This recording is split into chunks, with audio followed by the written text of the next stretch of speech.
अपने हाथ बांट लेंगे इंशाल्लाह। अभी बातें का जो बहुत ज़्यादा हुआ इंशाल्लाह, दुआ के इंतजाम किया जाए। तो बहुत लोग चले जा रहे हैं, आज 2 मिनट हो गया, आप 2 मिनट हो गया इंशाल्लाह। और भी आया, दुआ किया जाएगा इंशाल्लाह। तो हमारे ये राकिब भाई बोल रहे थे वो कुछ बोलेंगे, तो वो 2 मिनट में खत्म करें इंशाल्लाह। टाइम देकर 2 मिनट में बोले एकदम ये कर, उसके बाद कायम करें सलाम करें इंशाल्लाह दुआ, ठीक है। और ये हमारे पास कागज है 17 रुपये, हम वक्त वजह से नहीं दे सकते, हम अपने हाथों से पहुँचा देंगे यार, जिसका नाम है यहाँ पर इंशाल्लाह। वक्त बहुत ज़्यादा हो गया।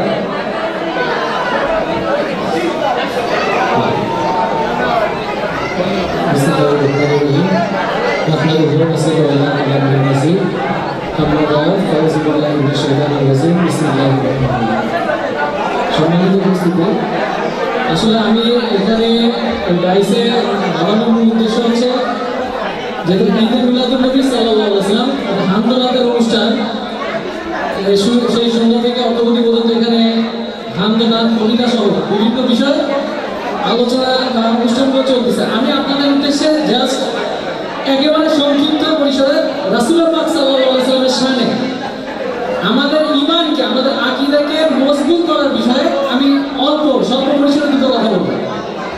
দেখেন, আল্লাহ রাসূল, আপনারা কথা বললে আমার কথা শোনা যাবে, প্লিজ আপনারা একটু শান্ত থাকবেন। রাসূল পাক সাল্লাল্লাহু আলাইহি ওয়াসাল্লামের আমি আপনাদের উদ্দেশ্যে পবিত্র কোরআনে সূরা হুজুরাতের 2য় আয়াত থেকে আমি শুরু করি। আল্লাহ রাসূল সাল্লাল্লাহু আলাইহি ওয়াসাল্লাম আল্লাহ পাক রব্বুল আলামিনের দরবারে, রাসূল পাক সাল্লাল্লাহু আলাইহি ওয়াসাল্লামের দরবারে আল্লাহ রাসূল সাল্লাল্লাহু আলাইহি ওয়াসাল্লাম কথা বলতেছিলেন।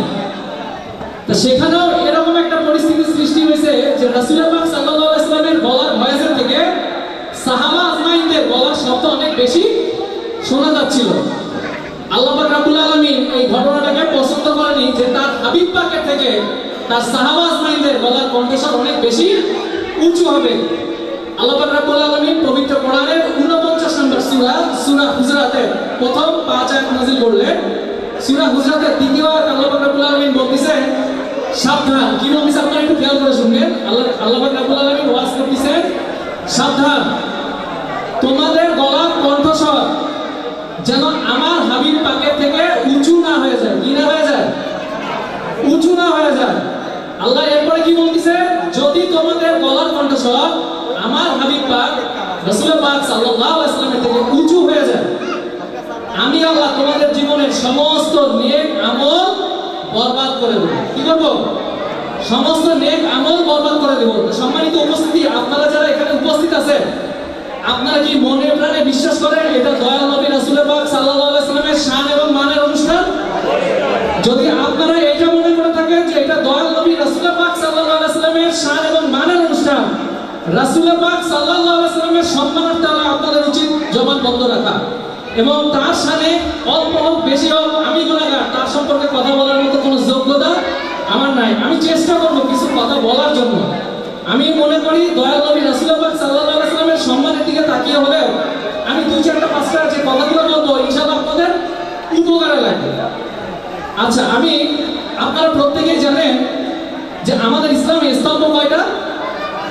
5টা। এই 5টা স্তম্ভের প্রথম স্তম্ভটা কি? আর প্রথম স্তম্ভটা কি? কলেমা। এরপরে হলো নামাজ, এরপরে রোজা, এরপরে যাকাত এবং ফাইনালি হলো কি? হজ। আচ্ছা, আল্লাহ পাক রব্বুল আলামিন স্তম্ভের প্রথমে দিলেন কিন্তু কলেমার কথা বলছেন, ঠিক কি না? উনি কিন্তু আগে আমলের কথা বলেনি, আগে বলছেন কি? ঈমানের কথা, ঠিক কি না বলেন? আচ্ছা, আপনার আমল আছে, ঈমান নাই, আপনার ওই ঈমান, আপনার ওই আমল আল্লাহর দরবারে কবুলাতের যোগ্যতা রাখে? অর্থাৎ আমলবিহীন একটা মানুষের মাথা আছে, ঘর নাই, এই মাথার কোনো দাম আছে? বডি আছে, মাথা নাই, কোনো দাম আছে? নাই। তাহলে আপনার আমলের আগে আপনার ঈমানটা ঠিক হওয়া জরুরি, ঠিক কি না? আর এই ঈমানের গোড়া হলো মুহাম্মাদুর রাসূলুল্লাহ সাল্লাল্লাহু আলাইহি ওয়াসাল্লাম। এটা কি আপনারা বিশ্বাস করেন? আচ্ছা, আপনাদেরকে আমি পবিত্র কালেমা থেকে কিছু জিনিস আপনাদেরকে সাথে একটু শেয়ার করব।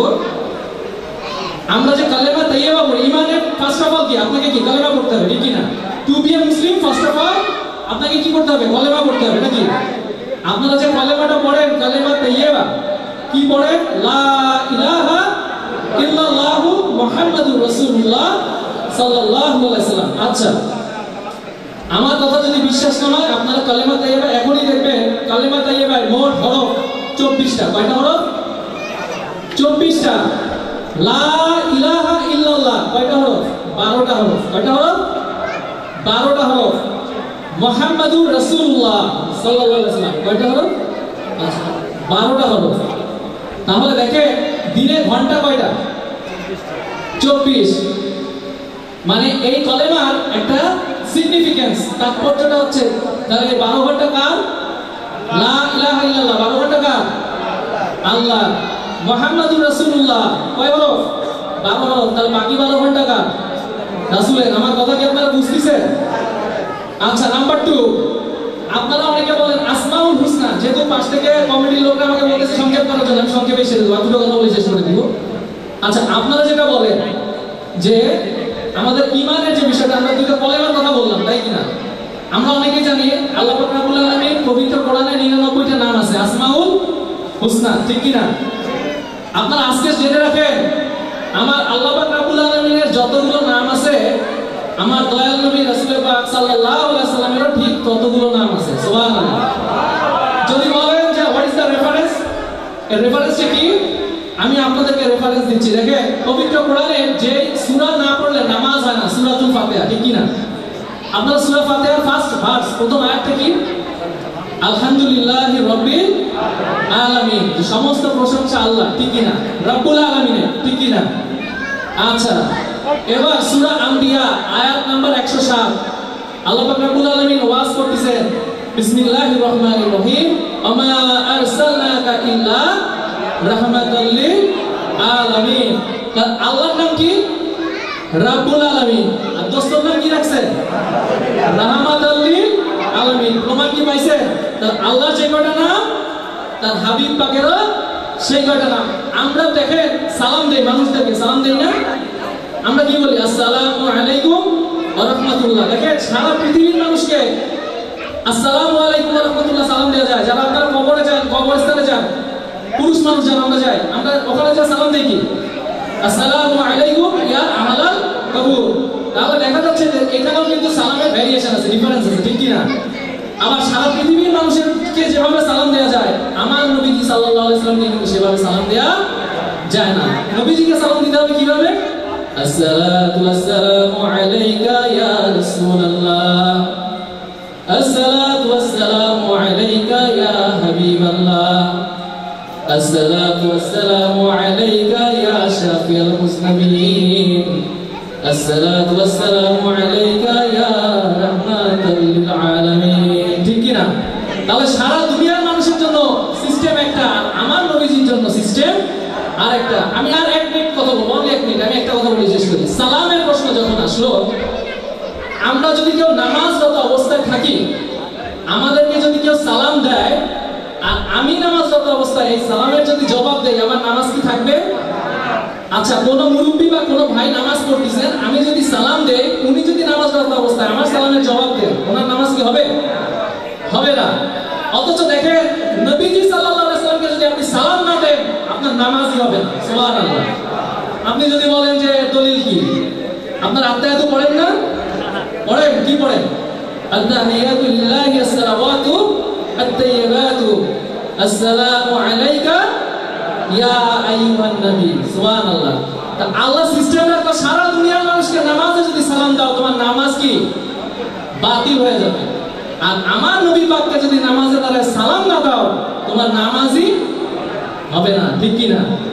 লাস্ট একটা কথা বলবো আপনাদেরকে, কোরআনে একটা কথা বলে শেষ করে দেবো, সেটা হচ্ছে আল্লাহ রাসূল পবিত্র কোরআনের আয়াত, আল্লাহ রাব্বুল আলামিন বলেছেন, কুল ইন কুনতুম তুহিব্বুনাল্লাহা ফাত্তাবিউনি বিহুকুমুল্লাহ ওয়া ইয়াগফির লানা যুনুবাকুম আল্লাহু গফুরুর রহিম। আল্লাহ রাব্বুল আলামিন ওয়াজ করতেছেন, যদি আমাকে ভালোবাসতে চাও, কুল ইন কুনতুম তুহিব্বুনাল্লাহ, আল্লাহ শিখাচ্ছেন, হে দোস্ত আপনি বলে দেন, যদি ঈমানদারেরা আমাকে ভালোবাসতে চায়, আমি আল্লাহকে ভালোবাসতে চাই, যেন আপনি নবীজিকে ভালোবাসেন। সুবহানাল্লাহ। এবং আপনি নবীজিকে যদি ভালোবাসে, তাহলে আমি আল্লাহকে ভালোবাসা হয়ে যাবে। আর আপনি নবীজি যদি কোনো গুনাহগারের পক্ষে শাফায়াত করেন আল্লাহু গফুরুর রহিম, তাহলে সেই ব্যক্তি আমাকে গফুরুর রহিম কি হিসাবে পাবে? দয়াময় হিসাবে পাবে। একটা কথা আপনারা মনে রাখেন, লাস্ট এই কথাটা বলে শেষ করে দেব। আপনারা নামাজ পাইছেন, আপনাদেরকে নামাজ কে শিক্ষা দিয়েছে? নামাজ পাইছেন কার উসিলায়? রাসূল পাক সাল্লাল্লাহু আলাইহি ওয়াসাল্লামের উসিলায়। কোরআন শরীফ কি দুনিয়াতে প্রিন্ট হয়ে আসছিল? রাসূল পাক সাল্লাল্লাহু আলাইহি ওয়াসাল্লামের মাধ্যমে আসছে। আপনারা যে জান্নাতে যাওয়ার আশা করেন, জাহান্নামকে ভয় করেন, জান্নাত জাহান্নাম কেউ কি দেখছেন? দেখেন না, তাহলে কার উসিলায় পাইছেন? রাসূল পাক সাল্লাল্লাহু আলাইহি ওয়াসাল্লামের উসিলায় নাকি? তাহলে আল্লাহ পাক রব্বুল আলামিনকে আমরা কেউ কি দেখছি? যাওয়া যাবে? তাহলে রাসূল পাক সাল্লাল্লাহু আলাইহি ওয়াসাল্লাম ব্যতীত আল্লাহর কাছেও কিন্তু পৌঁছানো যাবে না। আপনারা যদি কেউ মনে করে থাকেন যে আমরা ডাইরেক্ট আল্লাহর কাছে যাব, আজকে আমাদের সমাজে কিছু তথাকথিত আলেমরা বেড়েছে, তারা আমাদেরকে শিক্ষা দেয় সরাসরি তোমরা আল্লাহর কাছে যাবে, আল্লাহ দিবে। আল্লাহ পাক রব্বুল আলামিন কিন্তু আমাদেরকে ডাইরেক্ট আল্লাহর কাছে যাওয়ার কোনো শিক্ষা কোরআনে দেননি। আল্লাহ বলেছে আতিউল্লাহ ওয়া আতিউর রাসূল, অর্থাৎ যদি আমার আনুগত্য করতে হয় আগে আমার হাবিবের আনুগত্য করো। যদি আমার হাবিবের আনুগত্য করো তাহলে আমি আল্লাহ আনুগত্য করা হবে। তাহলে আল্লাহ শিক্ষা দিচ্ছে কি? আমার দোস্তের মাধ্যমে আমার কাছে আসতে হবে। সুতরাং আপনারা যারা এই চিন্তা ভাবনায় আছে, এই চিন্তা ভাবনা পরিবর্তন করতে হবে। এখানে ইমানের গোড়া, এই জন্য আল্লামা ইকবাল পাকিস্তানের, আপনারা অনেকের নাম শুনছেন, ওনার একটা কথা বলে শেষ করে দেই। আল্লামা ইকবাল বলছে যে ইমানের মগজ, ইমানের মগজ আর ইবাদতের রূহ হলো মুহাম্মদুর রাসূলুল্লাহ সাল্লাল্লাহু আলাইহি ওয়াসাল্লাম। ঠিক আছে, সবাই ভালো থাকবেন। আসসালামু আলাইকুম ওয়া রাহমাতুল্লাহি ওয়া বারাকাতুহু।